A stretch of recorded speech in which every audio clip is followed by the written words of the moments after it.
Why do we need to work out? Whenever you're exercising, your heart is pumping at a more increased rate than it usually does. The sprinting hits a different type of muscle fiber that's actually a little closer to like weightlifting than just a regular run would. You're building the habit, you're building the expectation of yourself. A lot of people use, diets and working out as what I call like a means to an end. After you hit 30, you start to lose about 3 to 8% per decade of muscle mass. And I live in Los Angeles where everyone cares about what they look like. You can't be happy unless you're a certain weight, right? Like there's so much emphasis placed on what we look like in our bodies. The fitness industry uses fear a lot to get people to work out. Hello, dog lover. My name is Saro. I'm a doctor and I also coach dog owners. And today I have a special guest for you. Her name is Azul Corajoria. And she's a health coach and personal trainer based in Los Angeles, California. Azul, welcome to the show. Hello. Thank you for having me. Thank you for being here. Before we start with the first question, I just wanted to ask you, how did you get involved with personal training and becoming a health coach? Yeah, my story is kind of a long one, but I'll try and make it short. I actually started in the health and wellness space as a client, you can say, rather than a coach, kind of like everyone does in this fitness realm. I was kind of going through my own struggles when it comes to body image and some disordered eating patterns and things like that. I entered the fitness realm kind of like everyone usually does, in this very kind of negative light, right? Like, oh, I have to exercise. It's something I have to check off the box, right? I have to eat like the gross steamed broccoli and dried chicken, like just kind of forcing myself to do these things because I thought they were healthy and because I was trying to manipulate and change my body because I wasn't happy with the way that I looked.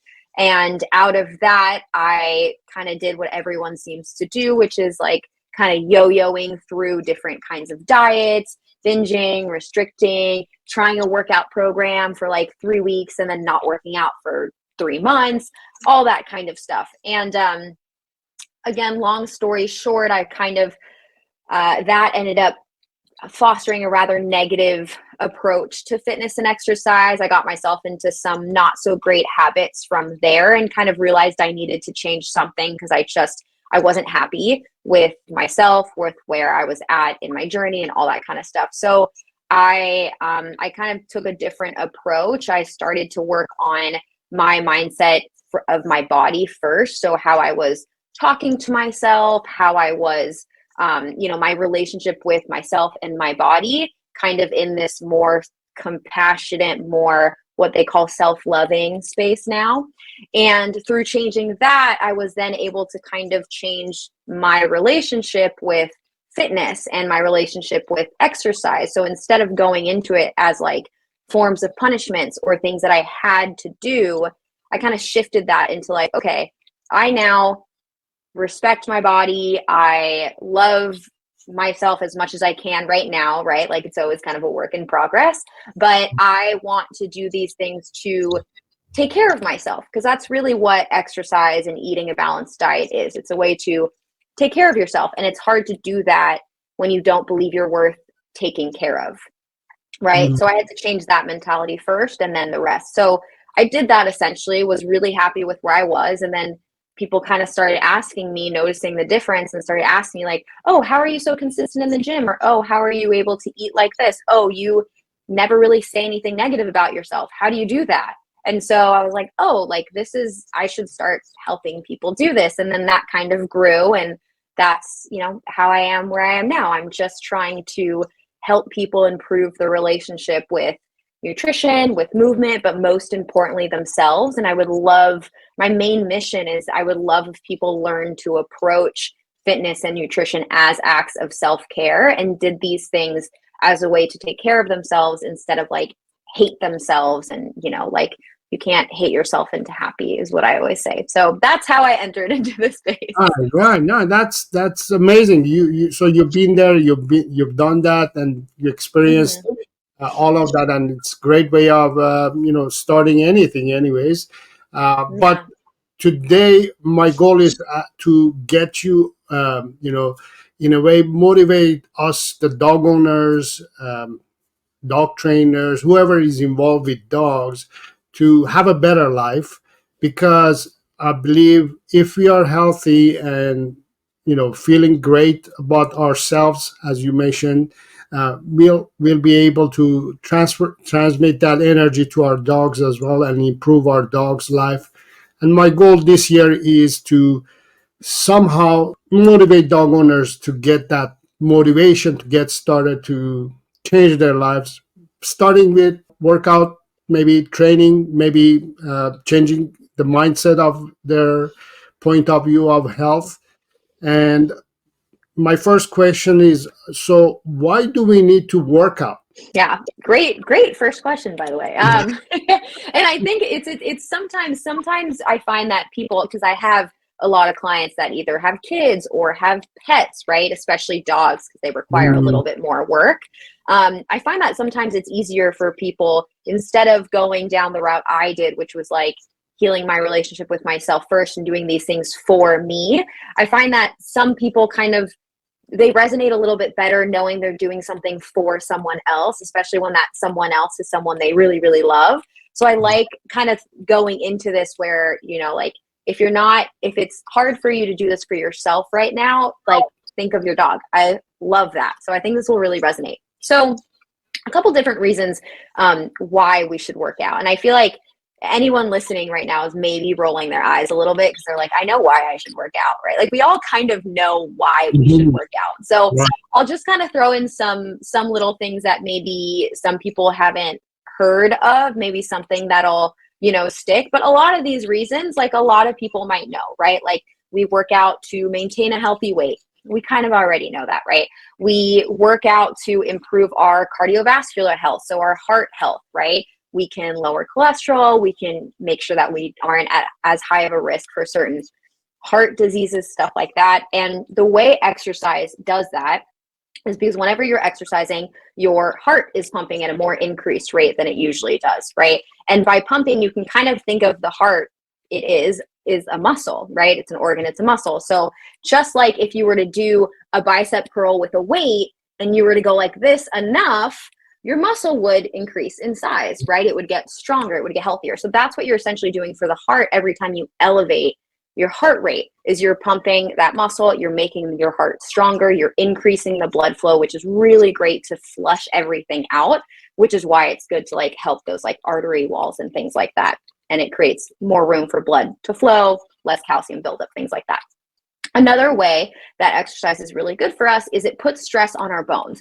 Now, this is really important as you age because we lose bone density, which is then when the bones kind of become a little bit more brittle, they're more, they break a little bit more easily, especially if you don't have that muscle. So weight training specifically, so anything where you're carrying a weight heavier than your own, increases bone density. And this is especially important if you have osteopenia or osteoporosis, because that's your muscle, your bone density is decreasing a little faster than others. And so weight training, anything that's making you carry a weight lift heavier than your own, increases that. So that's another way that exercise is really, really great.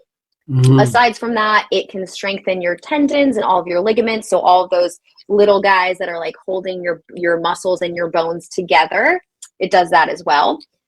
Also, another, I would say fun fact, but it's not that fun. So after you hit 30, you start to lose about 3 to 8% per decade of muscle mass, which is Mhm. actually a lot, especially if you're not lifting weights, right? That rate of decline is even higher after the age of 60. So it increases from 3% after 60. So, and this is really important, right? Because our body is made up of all these organs, things like that. What holds our body up is our structure, our bones, right? What holds our bones up is our muscles, right? What Mhm.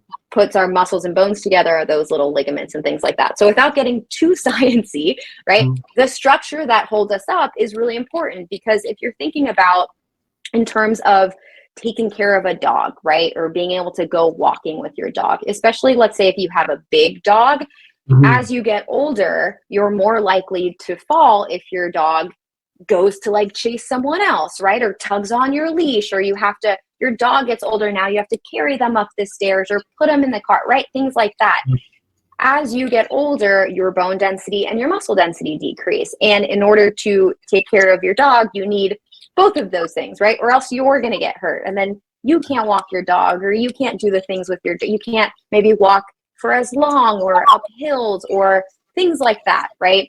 Right. And so that's why, like physically, it's really important. I think a lot of times we also kind of move past the mental part. So like mentally, exercise releases endorphins. So it helps reduce stress, it helps reduce anxiety, it just improves your overall mental state. And it can also increase your energy levels, which again is good for so many different reasons, but we don't really talk about like the mental side of exercise. We just talk about the physical side. But that's really good because if you don't have energy, you're not going to want to walk your dog as much or play with your dog. And I feel like animals really feel into our emotions and our state of being so much, right? And so as much as, they can help us be happier and have more energy and things like that, I feel like we can also do that for them by just making sure that we also are kind of like at that level, right? We're maintaining our energy levels, we're maintaining our happiness, things like that. So those are all the reasons why. Right. No, It's those are important to great. work out. Yeah, Yeah. I understand exactly what you're saying. Like, there are dog owners who have a dog who's kind of, I would say, it's not physically or breed wise matching the owner, and especially gets harder if you are not able to match your dog's energy. Where a dog needs, let's say, an hour of intense exercise, maybe fast walking, maybe jogging or running, and you're not able to Mm-hmm. keep up with that energy, that then not only it causes a little bit of conflict between you and your dog, but also it causes you to have that disadvantage, I would say, of Yeah. not being able to physically be healthy. So I know this is a kind of a follow up to the first question, but how would you say should we start to work out? So I think the easiest way to do this would be to work off of what you're already doing. So before you even start to kind of implement anything new, I would work off of what you're already doing, which if you're a dog owner, you're probably going for walks, right? And Right. so I would start there. If you're, let's say you're already like walking for an hour, right? I probably wouldn't add time. I would maybe increase intensity. So maybe going for a little bit faster of a walk, right? If you're only walking for 20 minutes, can we increase that to 30 minutes? Or if you're only walking for 2 times a day, can we walk for it 3 times a day, right? I always like to start people off with doing what they're already doing and just Mhm. maximize it a little bit. A tip that I actually gave a client of mine recently that has a dog, she was saying that she walks her dog a lot, but she doesn't feel like she gets exercise from it. She's like, we're kind of starting and stopping. We walk for a little bit, stop, walk for a little bit, stop. That's a typical beagle owner as well. They Yeah. most, I would say, most dogs who are like that. That's great that you're bringing that up. Actually, yeah, they stop, sniff, and then walk, sniff, walk. Yeah. Let's Mm-hmm. solve that. Yeah. Yeah. It's very common. So what we kind of came up with was I was like, okay, how much time do you usually walk your dog? And she was like, oh, like 20 minutes. And I was like, okay, how many blocks? And we kind of came up with this whole thing. I was like, okay, what if for the first 1 or 2 blocks, that's when your dog's allowed to stop and sniff, go potty, whatever that is. Once that second block is done, that's when you're walking with no stopping. It's like Mm, you keep your dog next to you. After a while, I mean, you know more than me, but like after a while, they understand and they won't stop if you don't let yeah. them. So I was like, for the next 15 minutes, you're gonna walk without stopping. Okay, no stopping, no sniffing, no anything. When you come back and you hit that second block, then the 2 blocks back home, you can let them sniff and do their thing again. So you and them, right? They get their potty time, their time to sniff, but that way you're also getting an exercise and they're also getting an exercise because they're also reaping the benefits of, that like pace being a little faster. So it's not that you have to go on an extra walk to walk your dog for exercise and then walk your dog for potty. You can do both in the same. You just kind of create like two different windows, if that makes sense. Yeah, I love that, and you kind of read my mind, and that's what I suggest dog owners in overall. Um, I divided in 20-60-20, which is 20%. In the beginning, you let them do whatever they want, sniff, pee, whatever they want to do.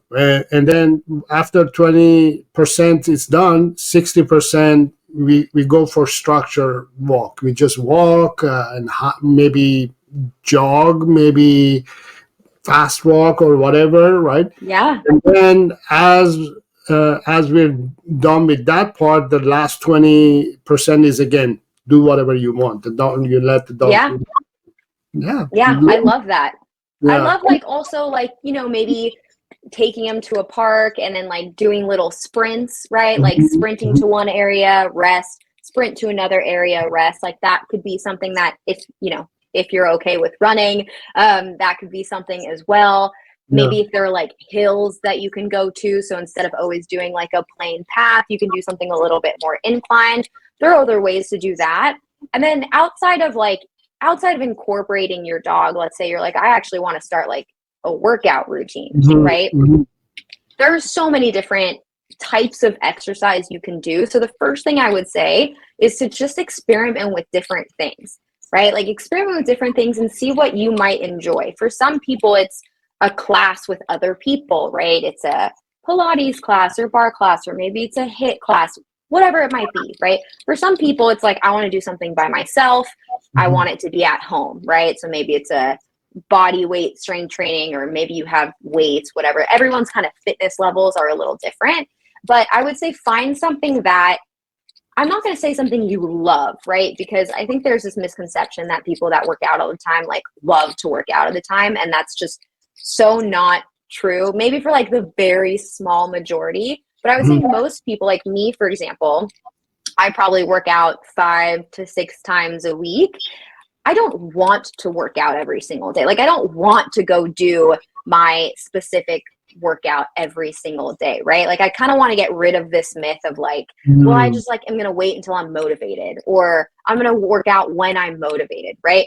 That motivation is generally this like little tiny flame that starts in the beginning of anyone's exercise journey, right? Maybe they looked in the mirror and they didn't like what they saw and they had this little flame of motivation. Maybe they went to the doctor's office and they told them some news that they didn't really want to hear, right? That's that initial flame, that fire that's like, okay, I'm going to get started today, right? And we expect that to just carry us through. But that's why like a week later, 2 weeks later, we're like, oh, this is kind of boring. I don't like this. I'm not going to. And that's why like people kind of start and stop on their exercise journey.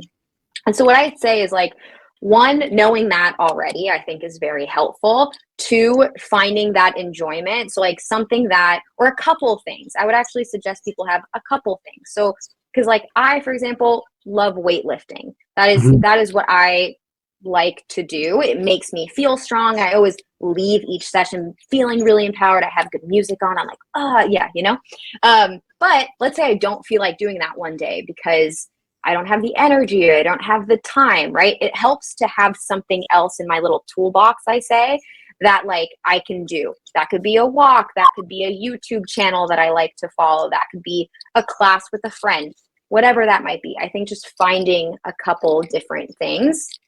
And then the last part of that would just be scheduling it in, right? It's like, okay, if, Monday, Wednesday, Friday, I'm going to take my dog on a long walk. I think I can do Tuesday, Thursday. I think I can commit to a 30-minute workout, a 30-minute structured workout, whatever that is. I don't want people that have never worked out before to be like, I'm going to work out 4 times a week. It's not realistic. It's going into it too fast and you're going to burn yourself out. So I would start with 1 or 2 extra workouts a week until that feels really easy and doable. And then you can add stuff later on. But like, just always look for like, how can I do a little bit more than I'm doing right now, right? Let's say you've maxed out all of your walks and you're like, I feel really good about these. I want to do something else. That's when you can kind of do that extra thing. But I would ease into it really slowly. When, let's say, we are choosing to work out, does it matter what we're doing? Like, walk is good.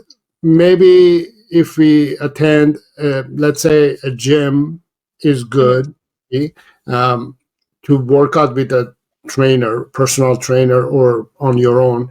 But let's say, for example, me, lately I've started doing this, which is 2 days a week I play soccer for 90 minutes. Wow, amazing. Yeah. And 1 day a week I play volleyball for 90 minutes. So would you say, for example, that's good enough workout for the week? On top of that, I have to deal with the dogs and all that, right? Yeah. Would you say that's good enough workout, or is there a necessity of I know the benefits of weightlifting and all that, but is that enough workout? Should we consider that workout and get it done with? Yeah. Or do you? Those are great workouts. That's like, I'm stunned. I don't know if I could run on a field for 90 minutes right now, to be honest, but that's amazing. And I would say that is awesome. I would say if you were like looking to add, or you're like, oh, I want to kind of learn how to maybe incorporate something to make this kind of more, I guess what I'll call is like well-rounded. Right. So whenever like things like volleyball and soccer, whenever you're running around a lot, right, it's a lot of like cardio training, which is amazing, especially if you're sprinting. Like if you're doing sprinting as well, then you're getting some of that, like the muscle benefit, because when you're doing like, let's say a long distance run, or you're running for a little bit, like a little slower, you're doing more like cardio health. And then if you're doing sprinting, you're doing more like muscle health. So if you're doing that, I would say that's pretty good. The only thing I would maybe add in, so if someone came to me and they were like, I'm doing soccer and volleyball, and if I just wanted to make sure I was hitting everything that I needed to, what do you suggest? I'd be like, I would probably suggest some sort of weightlifting activity, like I said, for the benefits of building the muscle and the bone density. And then if you're not already, just making sure you're doing some sort of like stretching routine. And that doesn't have to be yoga. I like yoga because it's easy, and most people are like, oh, I'll just go to a yoga class. But I just, some sort of stretching mobility work to make sure that like you're not getting stiff in certain areas, or you don't hurt yourself down along the line because you've like worked yourself too hard and you haven't like taken the time to like rest and recover. That would probably be like the only thing that I'd say. But like for now, if those are like, if you're happy, if you're really enjoying that and you're like, that's like all I can do at this moment, I think that's great. Right. Yeah. I love playing soccer. It's something that I grew up with, and it's in my blood, and I can play 5 times, 6 times a week if I want to. That's amazing. I mean, that already tells you the state of your health, right? Like that, not a lot of people could do that. So that's great. And I think also what I like about sports like that is you build community, which I think is really important, because it's not just a physical activity. You're also building community, and that like the benefits to like anxiety, stress, longevity, like, right, like living a long, healthy life. Community is so important. So I love that. Yeah, I love that point that you brought up as well. Yes, definitely. Whenever I'm at the field, or we're playing nowadays indoors because of the being cold, but it's fun environment. Everybody's there to have a good time. We're not playing like pros that play that competitive kind of game, but we're playing just friendly games. But I love the fact that you mentioned that sprinting is good for you.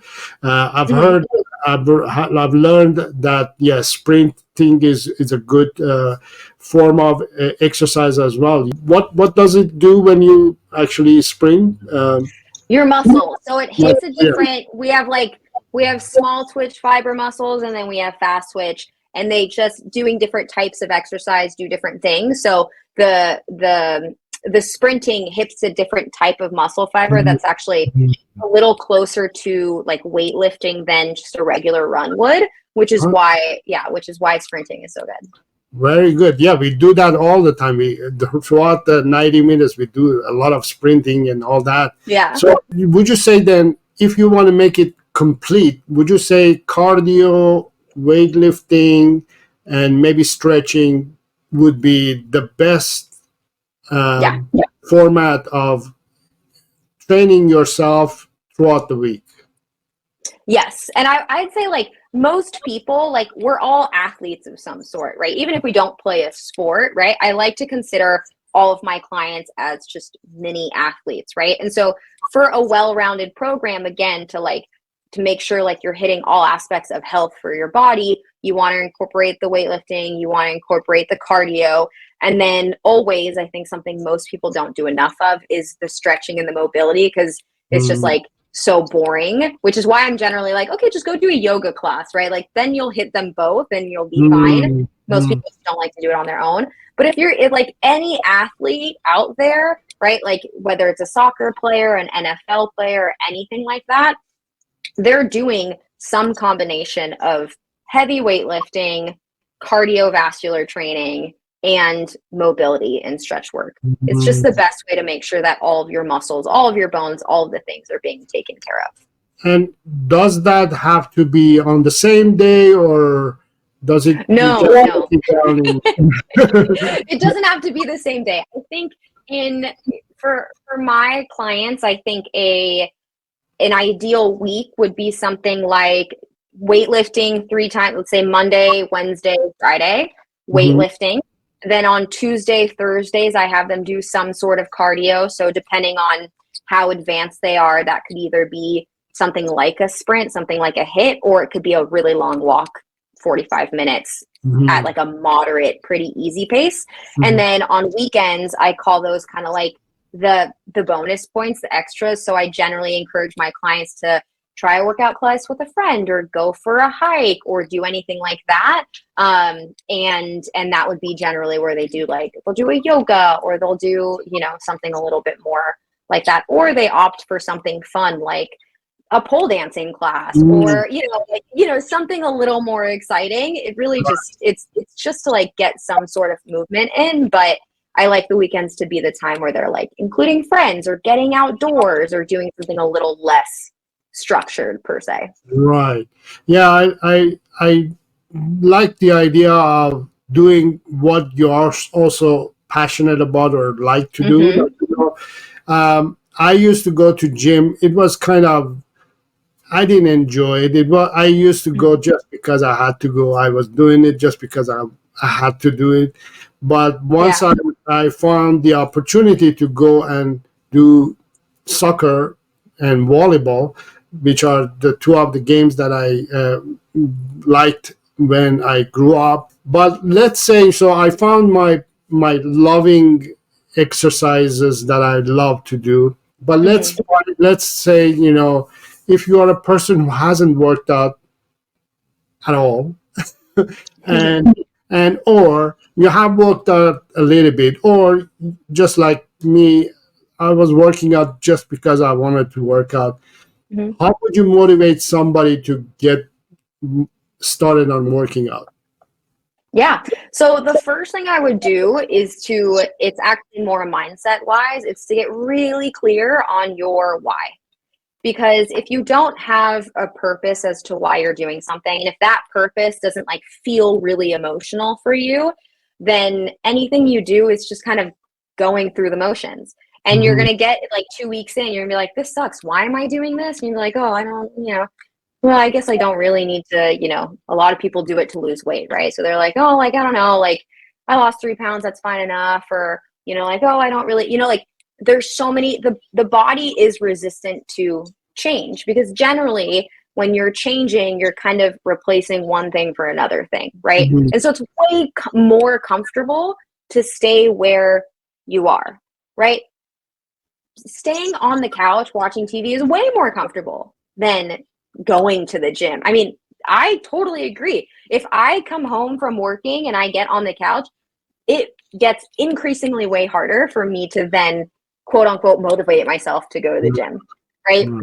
And so there are a lot of like little tricks, like sometimes what I do with clients, I have a client that's a nurse, for example, and she gets home and she's like, the minute I sit on the couch after getting home, all motivation is gone. And I was like, okay, great. When you get home, don't sit on the couch. She was like, what? And I was like, yeah, you're not allowed to sit on the couch until you do the things that you want to do. Then you can sit on the couch for as long as you want. And for her, that little change made the biggest difference, right? So it's going to be a little different for everyone, right? Because we're all kind of fighting different battles, I would say, right? So I would say like one, explore your why. So why is this important to you? And I would urge you to get a little deeper than like, oh, because I want to lose 10 pounds. Why do you want to lose 10 pounds? Oh, because I think I'll feel better. Why do you feel like you'll feel better? Or why do you want to feel better? What are you going to be able to do? Who's like, you want to get really emotional. That way, when like if there comes that time where you're like, I don't really want to go to the gym. You're like, okay, well, the gym isn't what I want, right? I can conceptualize it. I don't want to go to the gym, but what I want is this life, or I want to be able to go here and feel really confident, or I want to be able to do X, Y, and Z, right? And the more emotional that is, the more you're going to be like, okay, like I'm going to go, right? And 9.5 times out of 10, the minute you start or the minute you're done, you're so happy you did it. It's just that like, and it's so hard to get there. That's like the hardest part is just to start, truly. So I think getting really clear on your why and why this is so important to you, and then getting rid of many obstacles as you can, right? So if you know when you go home, you're not going to want to leave to go to the gym, don't go home first. Yeah. Go straight to the gym, right? Or if you know that like the minute you watch that one TV episode, you're not going to get up and do your workout, don't watch the TV episode, do the workout. Little things like that, right? Mm. And it's just going to vary so much from person to person. I Right. think that combined with like finding something you might enjoy doing, like kind of making fun with it, like making it a little funner for yourself, as opposed to how I feel like a lot of people think fitness and exercises, it's like, oh, it's something I have to do, like whatever. It all starts here, truly. It all starts with mindset. And I think the biggest thing I hear is like, well, like I'm just too lazy, right? Like that's like the thing I hear the most, right? Like, well, I'm just too lazy. When I'm like, that is the most boring excuse I've ever heard in my life, right? Like at least come up with something a little bit more creative than Right. I am lazy, right? Because what I am lazy does is it gives you an excuse to not actually dig a little deeper and figure out Exactly. what's actually going on. Because we can't do anything with lazy, right? Because that's just like, oh, I can't do anything about it, right? But I would say that 10 times out of 10, people aren't lazy. And I can tell because I'm like, tell me more about how you're lazy, but like you own your own business. Or tell me more about how you're quote unquote lazy, but you're raising 2 kids. You are not lazy, but there is something getting in the way of you and exercise. And that might be because you don't like it. That might be because you don't have energy because you're not sleeping well. That might be you're not eating enough, right? And therefore you don't have energy. You're not eating like a balance of certain things. It might be, like maybe you can't get a full hour in, but you can get 30 minutes in, right? So Mm. excuse of lazy is so easy because it doesn't require us to like dig deeper. It's just, it is what it is, right? And again, it goes into mindset like, oh, I'm just lazy. This is something I'm never. If that's how you identify, then you're never going to get what you want.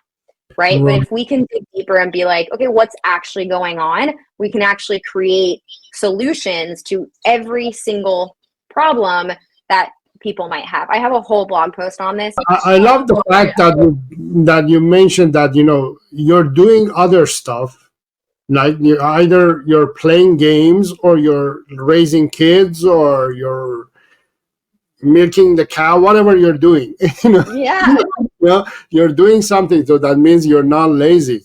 But I love the point that you brought up, that the why is more important than anything else. I think dog owners, they will tell me, I have a aggressive dog, right? Mm-hmm. How do I stop my dog from being aggressive? So my answer is, why do you want to stop this dog from being aggressive? The why.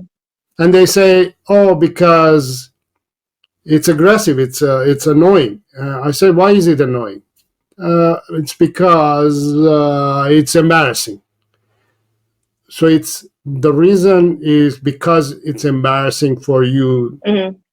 So it's not aggression then. It's being embarrassed that is causing you to have this problem, right? So the more we dig the more we dig in. I think this applies to any industry, any idea that you have. The why. I think once you figure out why, it encourages you to actually invest into it.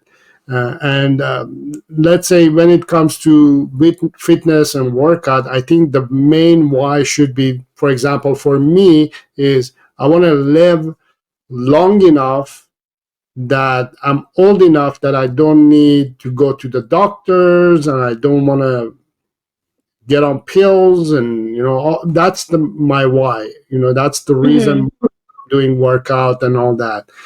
And I love one of the posts that you had as well on your Instagram that actually motivated me to have this conversation with you, which was, you talked about, the goal is, it shouldn't be the purpose of you The working out. destination versus the journey.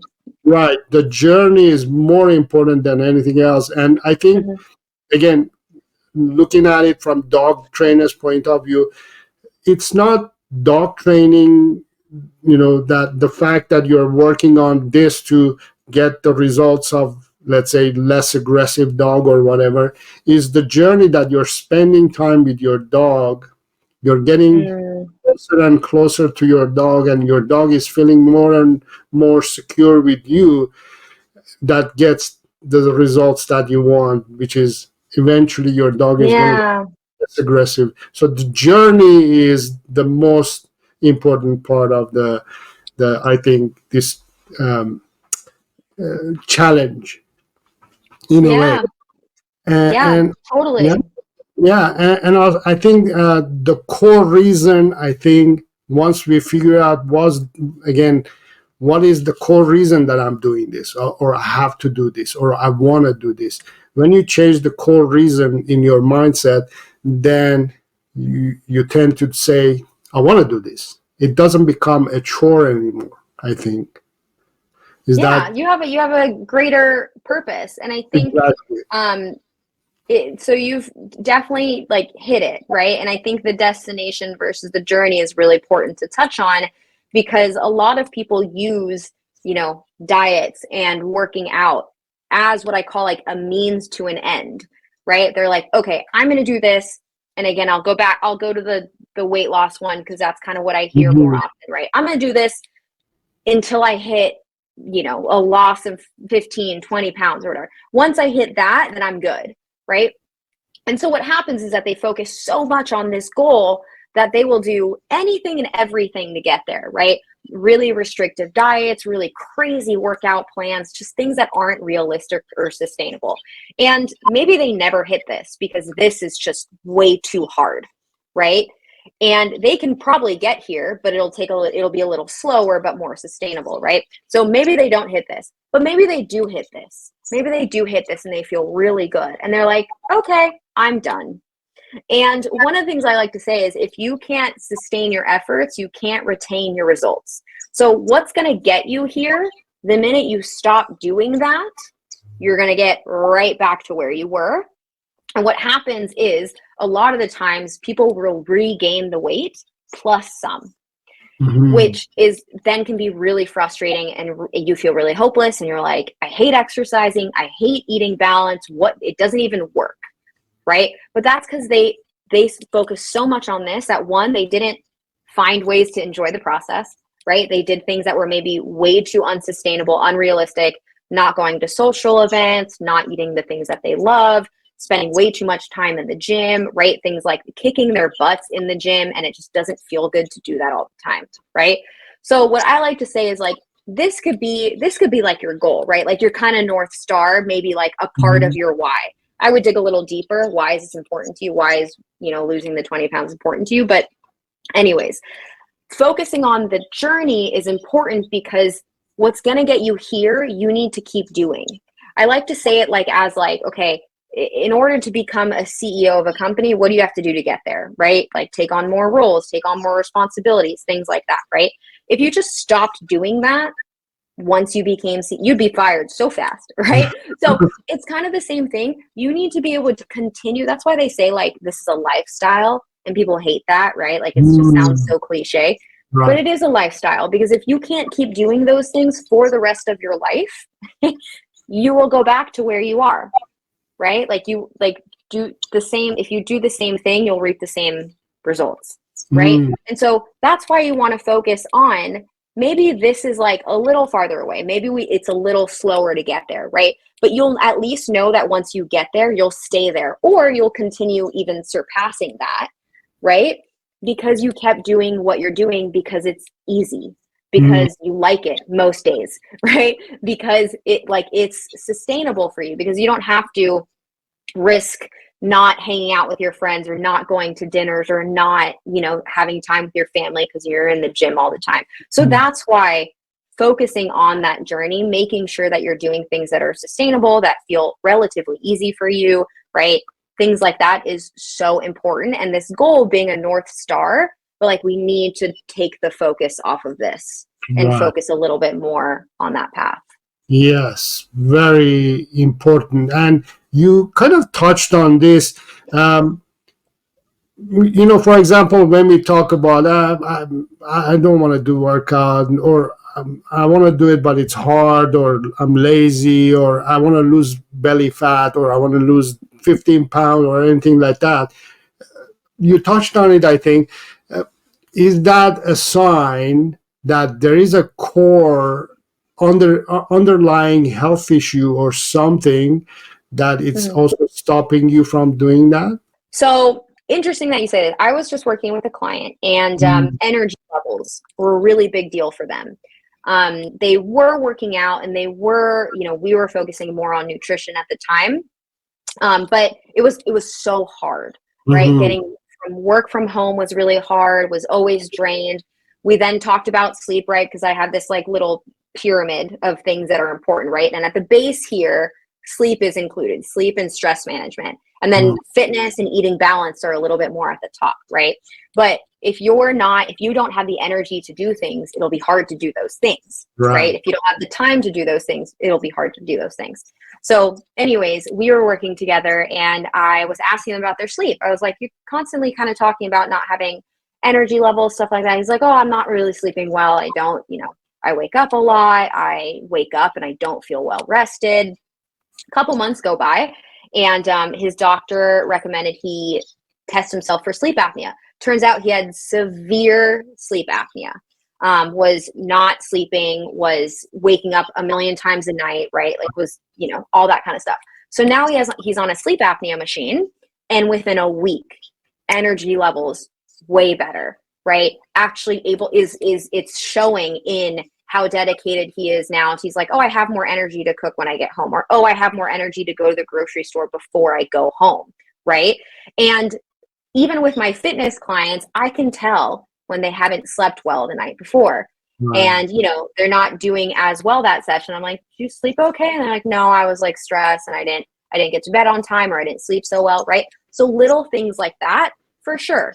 Yeah. I think another thing is like energy level is generally the biggest display of this, right? So if you have the means to do so, I always suggest people get some blood work done. Just make sure that like their vitamins and minerals are all in check. Their hormone levels are okay, right? Because if those things are suffering, it is going to make, not impossible, but it is going to make the rest of this more difficult.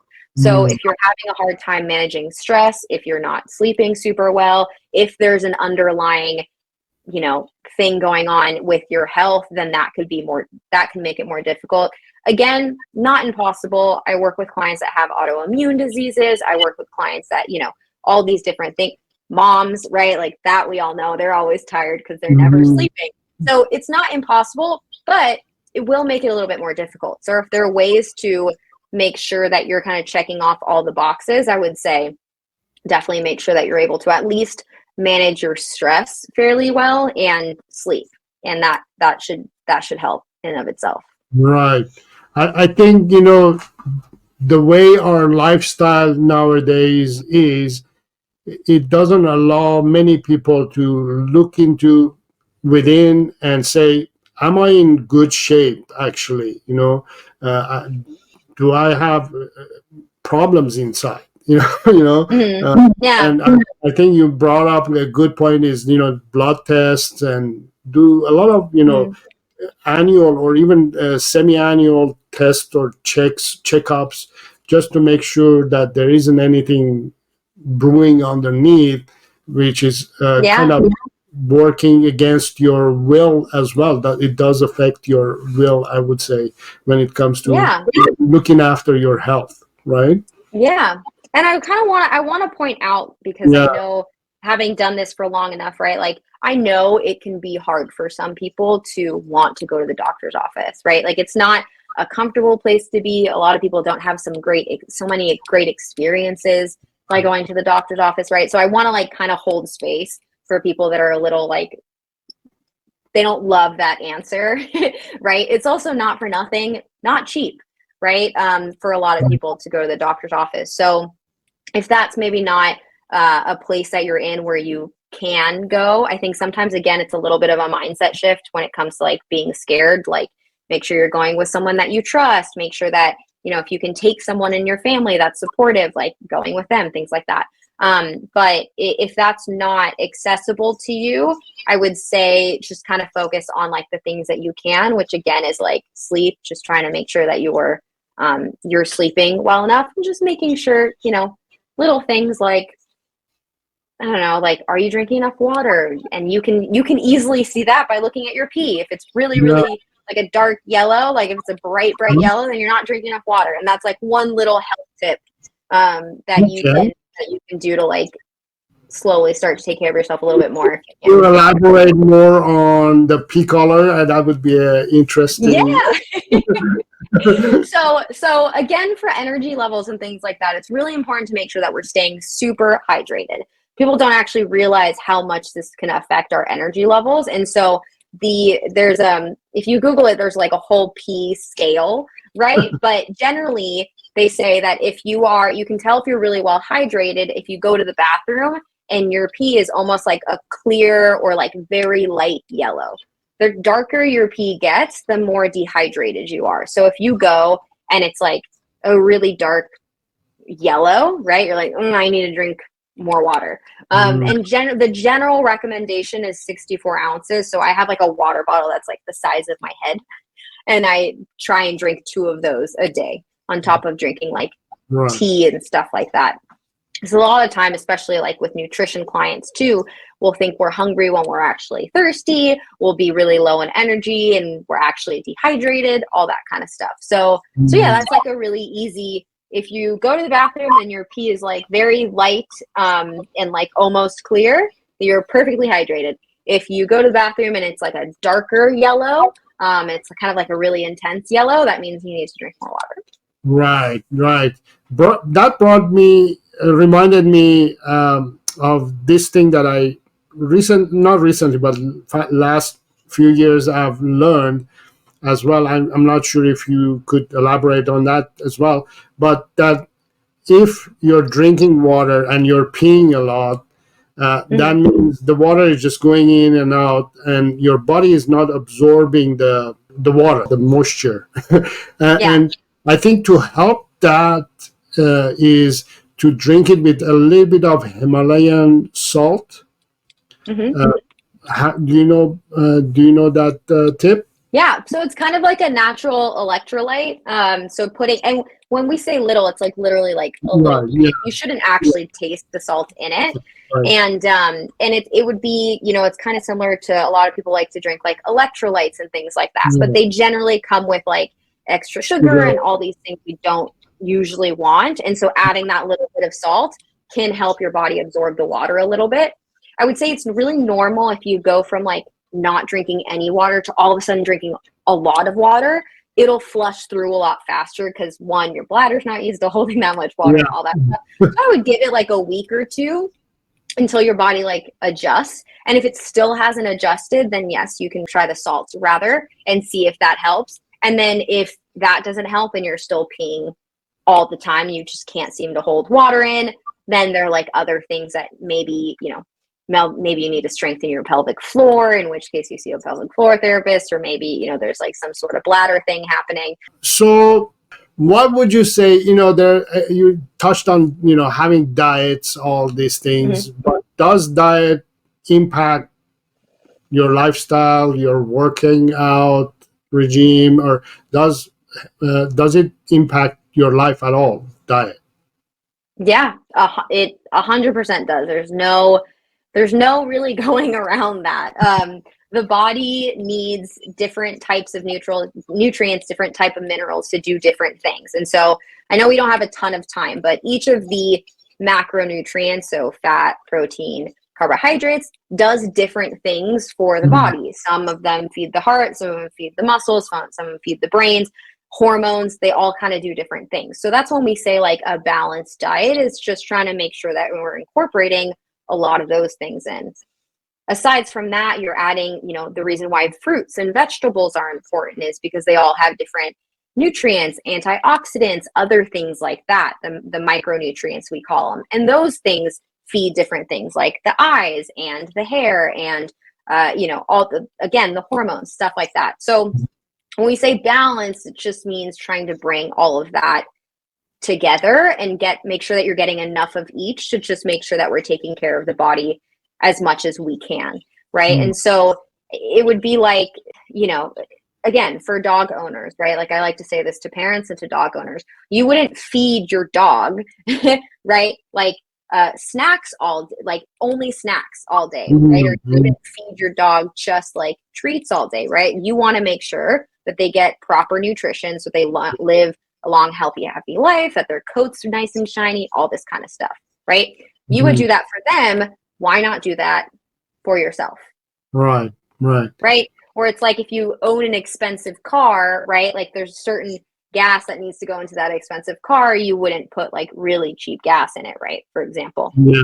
That's Yeah. like another example. But I think the dog and the kid one is really important, right? Right. Because especially when it comes to um, you know, the other aspect of balance, which is making sure that you're eating the things that you want, also the things that you need, right? So you wouldn't necessarily give a kid cookies all the time and be like, okay, you're good, right? Because you know that they need the other nourishing meals, right? Right. So you would give them a balance of both because you wouldn't not give your kid cookies ever because that also wouldn't be very nice, right? Like here, just only eat, Mhm. all this stuff, right? So there's Mhm. a balance between that too. I think a lot of time people think that healthy eating means like never being able to have pizza or never being able to have cookies or never being able to, right, have those things. And like Right.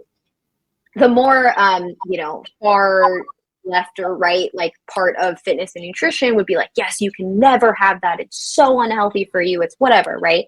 But like the more centered we are, right, the more we can see like, okay, if you have a pizza every once in a while, it's not going to kill you, right? As long as we make sure you're getting all the other things that you need, right? You Mhm. can enjoy the cookies if you want every once in a while, as long as we make sure we're also having this, right? It's not this or this, it can be this and this. And so I Right. hope that helps like people maybe open up to like, oh, I can maybe do this balanced eating Right. thing, right? Because I don't want you to hate what you're eating all the time because again, it makes that journey way harder and then Right. less painful, right? Yeah. So like I eat cookies and cereal and ice cream and pizza and all the things, right? But I also eat the salads, the proteins, the veggies, whatever, just to make sure that I'm getting what I need along with what I want sometimes. Yeah, and I think many people, they don't take time to educate themselves about food. I think one of the things that I use in dog training is most dog owners spend a lot of time, let's say, to select a coffee machine. The days and days and days they will study, research, and go and window shop and figure out which coffee machine to buy. Whereas when it comes to their food or their dog food, oh, that's it. That's all I'm gonna go for. And they don't spend enough time to study and educate about food and diet. And also, I think besides sleep, it's one of the other things that is more important in our journey, because what it goes in our body is transitioning to energy and all the good stuff that we need, and we need to focus on that as well. Which leads me to the next question is, what if we are overweight and we want to work out? It's the same advice I would give anybody else. Same exact advice. It's just one, to whatever you're doing right now, see if you can do more of. And, we talked about like walking the dog, right? But that could also be, little things like, okay, well, if you're going to work, right? And maybe instead of, it sounds silly because there's such small steps, but you have to remember that like all of these things add up, right? So instead of taking that big leap that might seem like really overwhelming or might be very difficult, take the small steps because they add up over time. And so again, like taking the stairs every once in a while instead of the elevator, right?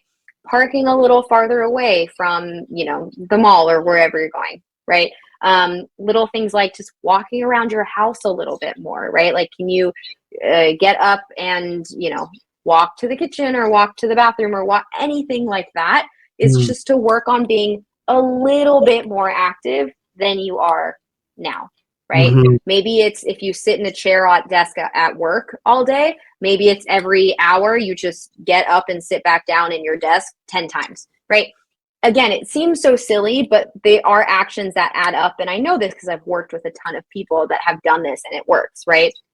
So that would be the first and foremost thing that I would say is like find those little moments where you can just get more activity in. And that actually reminds me, I'm too bad I don't have a printout, but so when we talk about burning calories in our body, burning energy in our body, right? Which is generally what we need to do if we want to, for example, lose weight, right? A lot of us tend to think that the only way we do that is through exercise. So we're like, okay, well, I'm just going to work out as much as I can, right? But when you look at the chart at like what burns the most calories, exercise is like up here and it's like a little 10% sliver, right? Because we forget that we have the rest of the 23 hours in a day, or 12, however many we're awake, right? To get more movement in, right? And so what actually burns a lot of energy throughout the body is our bodies, just by doing nothing, right? The biggest chunk there is if you were laying in a couch, not doing anything all day, your body's actually using a lot of energy, right? To breathe, to blink your eyes, to digest, to do all of these things, right? And one way we can elevate that to make sure we're burning extra calories is to build muscle, because muscle actually takes more energy than fat does. So the more muscle you have, the more you work out, the more calories you burn throughout the day, aside from the workout. But what I wanted to touch on, the more important part, is something we call NEAT, which is non-exercise activity thermogenesis. NEAT is what I'm doing now. I'm actually burning calories moving my hands. I'm burning calories because I'm at my standing desk instead of my sitting desk. I burn calories the more I shift between my hands when I walk to and from. So those are like, that's the area of improvement that I feel like a lot of people could focus a little bit more on and maybe actually get more benefit from than starting straight away with going to exercise at a gym, right? Just how can you move more? And I think the rise of like what was the Fitbit and the Apple Watch kind of like made people realize that a little bit. But then like with the numbers, we get so fixated and we're like, we have to, it just got a little bit too much. But little things like that, right? Like little things like that can add to your day, because yeah, you could go work out for an hour, but if you're sitting for the next 8 to 9, like it's not it's gonna actually maybe benefit you to make sure that maybe you're not sitting for the next 6 to 9, that you're actually trying to move a little bit more. So that's like, especially for someone that finds that they're like overweight and they just don't have the exercise to go to the gym, or they don't feel so great in their body, so like doing an exercise feels more demotivating than it does feel motivating. Finding other little ways to just move a little bit more, to build that strength slowly, to lose that weight slowly, to build that courage up to then go work out, I think is probably the best piece of advice I would give someone. Yeah, I love that. I love what you just mentioned. Simple things can make big difference. Simple moves. Mm-hmm. You don't have to just be stuck on your desk and just do that. But like for me now that I work from home, whenever I'm sitting and working on my desk, except now that I'm doing this, but every 20 minutes or so, I get up and I go and do something else, and then come back and continue on what I'm doing. Yeah. Yeah, throughout the day, like, I would do house related works, I cleaning see. up Yeah. this, cleaning up that. I'm growing vegetables downstairs, and I'm cleaning the house, Amazing. just cleaning the house, just Yeah, dusting. you're very active. Yeah, yeah. All day long, you're moving your body, so you're not just stationary. So simple things like that, I think it makes a Yeah. big difference in your mindset as well. And once you Yeah. figure out that, you're not supposed to just be sitting, I think it motivates you to get up and go and do other stuff, right? Yeah.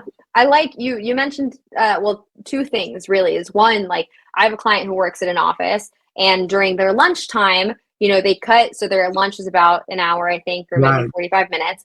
And so what they used to do is just chat and have lunch all the time, but now what they do is they have lunch, and then instead of like sitting and chatting, they walk outside for 10 minutes, and usually a coworker wants to come. Like, you'd be surprised how many people would want to join you if you ask, right? And so now they do a little walk outside afterwards, and that's really good for digestion, for example, but it also gets you moving. The sunlight is amazing. I think the biggest thing for people is, I find that a lot of people, going back to mindset, have this kind of all or nothing approach, right? Like, if I can't do the structured workout for an hour, then like, what's the point? I'm just not going to do anything, right? Or if I can't do this, I'm not going to do anything. And I kind of like to I'm like, instead of all or nothing, what if we did like something is better than nothing, right? Like, what if we change that a little bit, right? So to your point, like getting up every 20 minutes is better than nothing, right?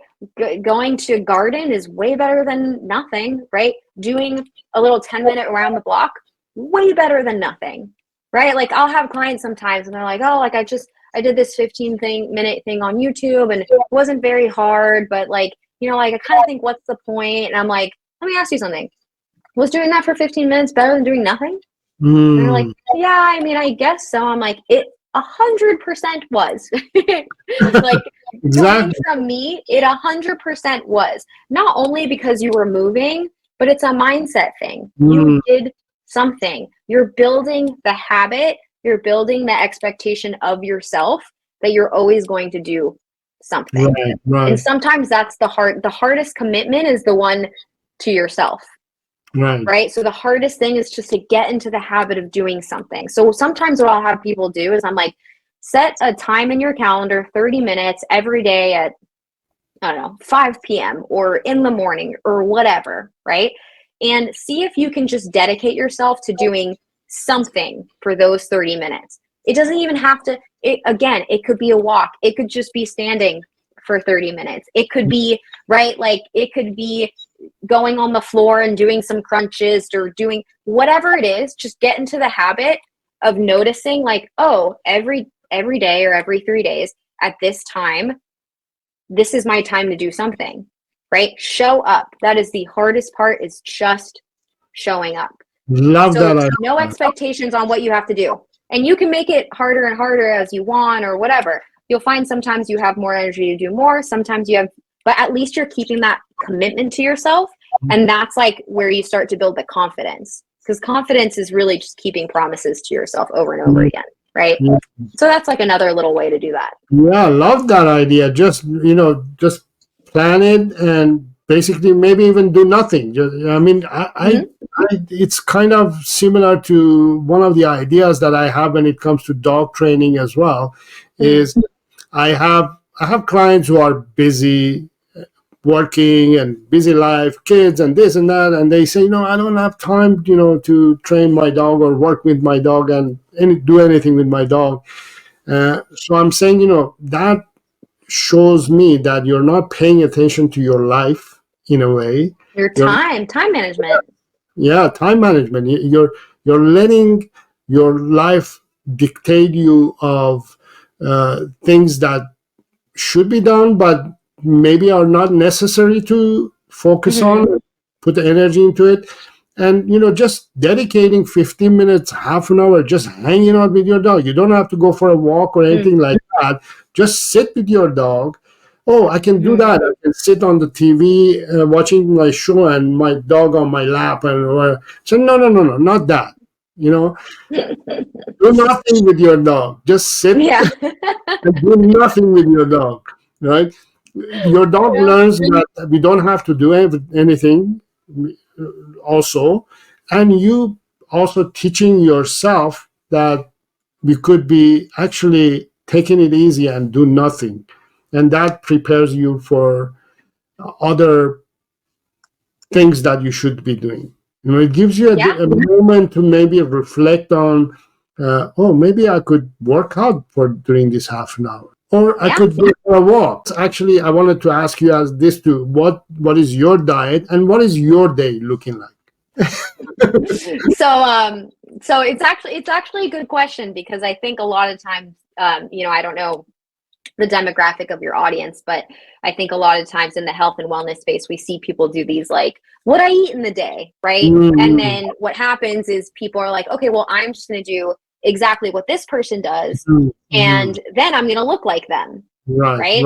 And that's super common misconception, because like we're all going to look different no matter what we do. You could eat the exact same way I do. You could work out the exact same way I do and not end up looking like me.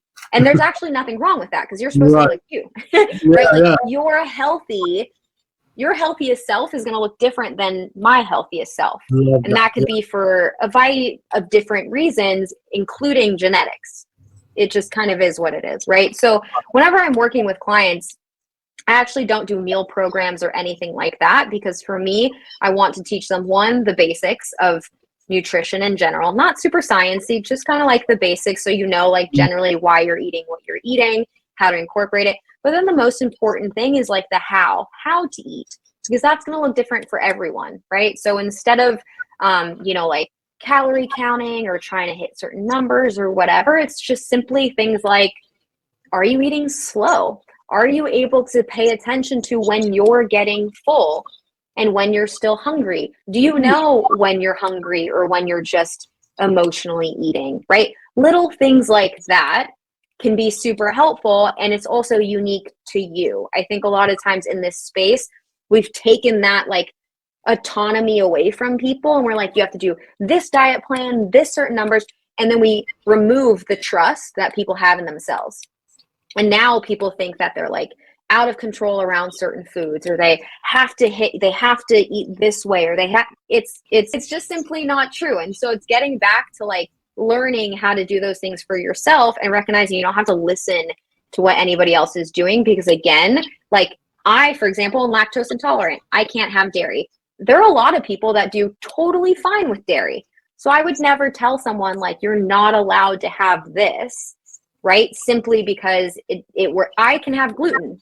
I'm totally fine eating gluten. Someone else, it might not work, but they won't know that until they try it for themselves. They really get into like, okay, how does this feel? Do I feel good? Do I feel gassy? Am I low in energy, right? Okay, then maybe it's something that you maybe want to explore finding substitutes for.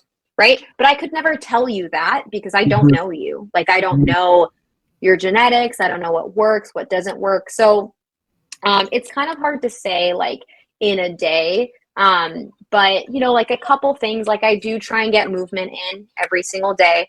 Again, that could be a walk. It could be me stretching for an hour. It could be a workout in the gym for an hour, right? Like it just kind of depends on how I'm feeling. And again, that's because right now I don't necessarily have any like big, I just want to be healthy. I just want to be my healthiest self. I want to be strong. I want to take care of myself. I don't have any like big goals like lose X amount of pounds or do this competition or run here or, you know, marathon or anything like that. So I'm just looking to move every day in a way that feels good for me so I can manage my weight and just make sure that I'm healthy. Yeah. Doesn't matter what time you do it or what Oh time. God, no. Whatever works for you. Whatever works for you. I would like if you, the best exercise you can do is the one you will actually do.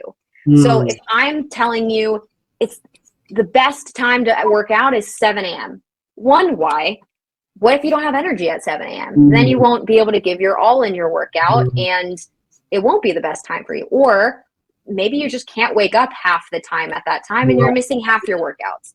In which case, it's not the best time for you, right? Same thing goes for the evening, right? I generally do keep my workouts either to like to the first half of the day, usually in the morning. I'm a morning person. It works for me.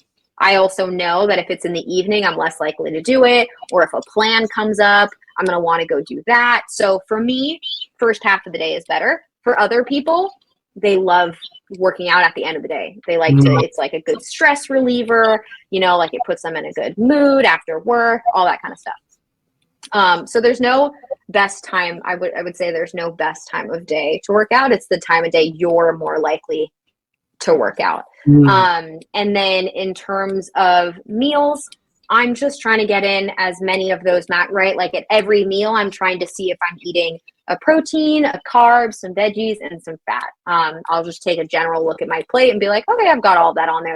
That's pretty good at most of my main meals.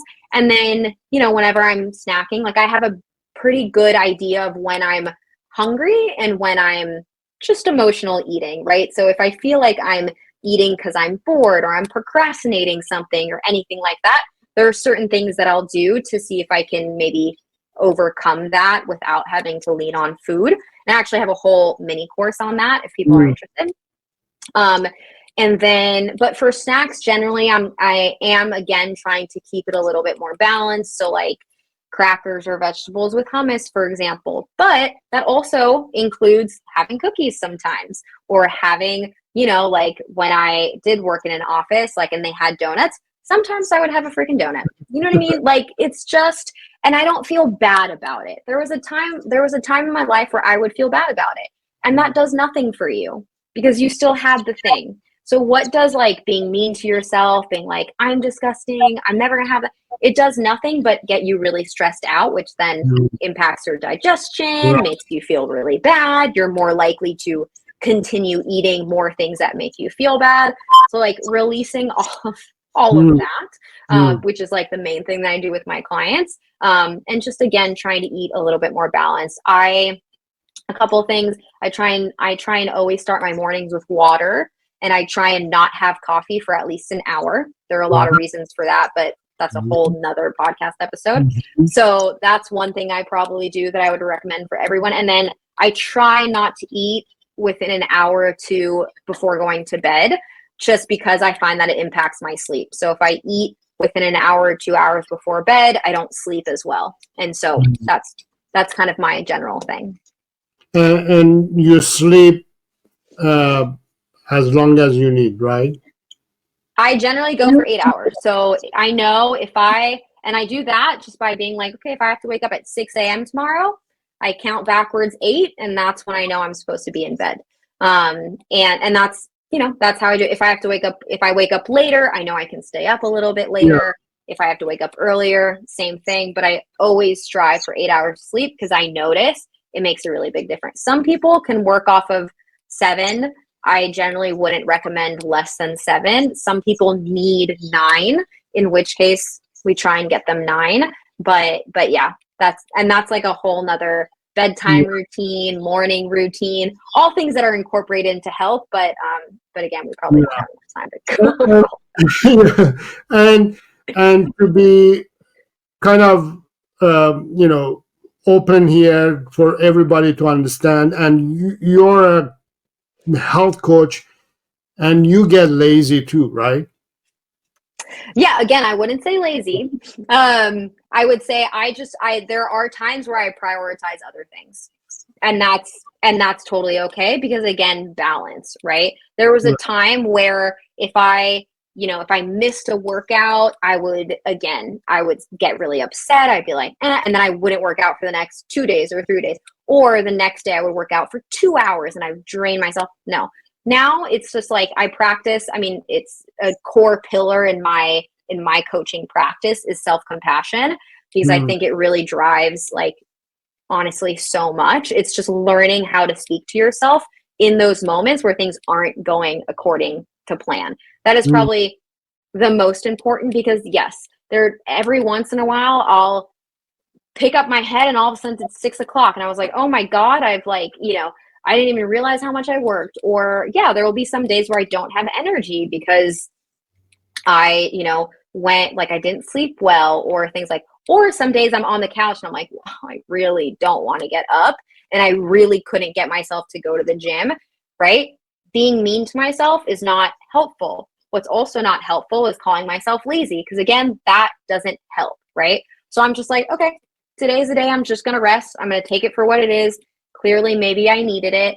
But again, I'm not going to be mean to myself for it. I'm also not going to call myself lazy, because then there's no solution, right? So instead, I'm going to allow myself to I'm going to take the break, but I'm also going to be like, okay, well, what happened, right? Okay, well, like, I got home and I sat on the couch, which I knew I probably shouldn't have done. So tomorrow I'm just going to remember to not do that.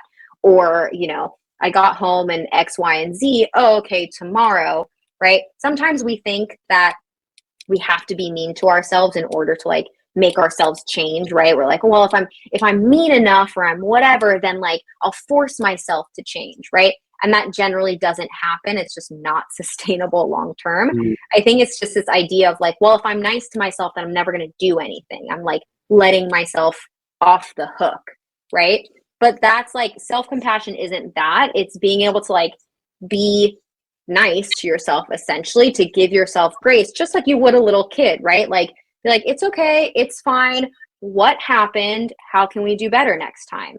Right? It's both of those things together in one, right? Like, imagine if you had a coach and they were like, you didn't work out today, you're lazy, I can't believe it, blah, blah, blah, all this stuff. Not helpful. As opposed to, hey, it's okay, it happens, we're human. Again, it happens, change is hard, I get it. How can we do a little bit better tomorrow? What occurred that didn't allow you to go exercise, right? Like, that's kind of that's how I approach moments where I maybe didn't eat the way that I wanted to, or didn't exercise the way that I wanted to. That's generally how I approach it, and it's made the biggest difference in my own health and fitness journey, is just to be kinder and more curious, I would say. Love that. Love that. Let's talk about fitness industry today. What is your opinion about the fitness industry these days? So many opinions on the fitness industry. I think, one, there's a little bit of a toxicity there, and it's been around for a while. I'd like to think it's slowly changing, but then I realize it's, like, kind of only the little community that I built online. I'm in a bubble. There's still a lot of work to do. But I think the fitness industry, there's a lot of, and for kind of good reason, right? I think there's a push and pull with consumer and product. And what I mean by that is the fitness industry uses fear a lot to get people to work out, right? Because fear sells, right? And sex sells. So the more you see, like, bikini, like, girls in their bikinis and whatever, like, you're wanting to do the thing, right? And so I think it's a kind of what we talked about before. It's changing a little bit, and this is what I'm currently, like, trying to do, is, like, with this movement, is changing how we see nutrition and fitness, right, as a way to take care of ourselves, as opposed to like, I hate my body the way it is now, I want to be like X, right? Because like that may not happen depending on, again, like I said, genetics and things like that, right? Also, like, you don't have to wait until you get to there to be happy, right? And so again, not using fitness as like a means to an end. But then there's the fear aspect where people are like, well, this is a better workout than this, or this is bad for you and this is good for you, or, you know, things like that. It's very confusing. And, Yeah. you know, like there will be people that do weightlifting that it's like, Pilates is a waste of time. Don't even bother. And the Pilates industry is like, wait, you don't actually have to weight lift. You can just do Pilates, right? Like we're all kind of like Right. going against each other, when I think if we could all just be like, hey, Pilates is great for certain things, weightlifting is great for certain things, yoga is great for certain things. How can we just blend all of this together as opposed to like fighting for attention all the time because we're all trying to sell something, right? And so and I wasn't a trainer in a gym for a while, right? And so I know like that's how I was taught. I was taught to put someone on a scale, to get them kind of scared, be like, hey, well, if you continue going down this road, this is going to happen. Or, hey, right? And it didn't feel good, right? And so I had to change my approach within that structure, and eventually I left and things like that. But it didn't feel right to me. And it wasn't, again, having the background that I did, I was like, this is not how I want someone to be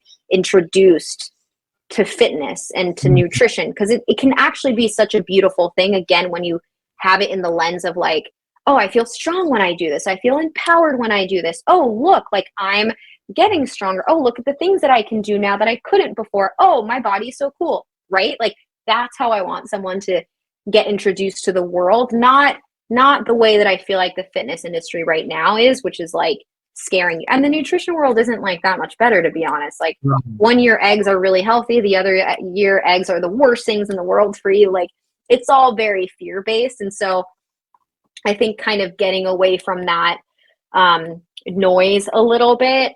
I wish I had like a steady answer, but I don't think I do, unfortunately. I think, you know, again, it just goes into like teaching people that it doesn't need to be that way. It doesn't need to be confusing, but especially, I mean, I live in Los Angeles where everyone cares about what they look like. You can't be happy unless you're a certain weight, right? Like there's so much emphasis placed on what we look like in our bodies. And I think that's kind of like the first thing that needs to go, if I'm being completely honest, right? Like you can still want to lose weight and you can still want to be stronger, right?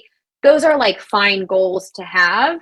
I just mean like you don't need to wait to be happy until X, or you are not only worthy of love if you look like X, right? Like that's kind of what the mindset we need to get out of in the fitness and nutrition realm. Because again, like I think all of these things are great, like Pilates and strength training, and they all have different benefits. And ideally, we're all kind of doing a little bit of all of it because it's fun and because it's challenging and because, you know, we like doing it or whatever that might be. But if you just do yoga, like I'm not going to look down on you because, you know, training has these benefits, right? And if you just do this, I'm not going to, I think all of it's good.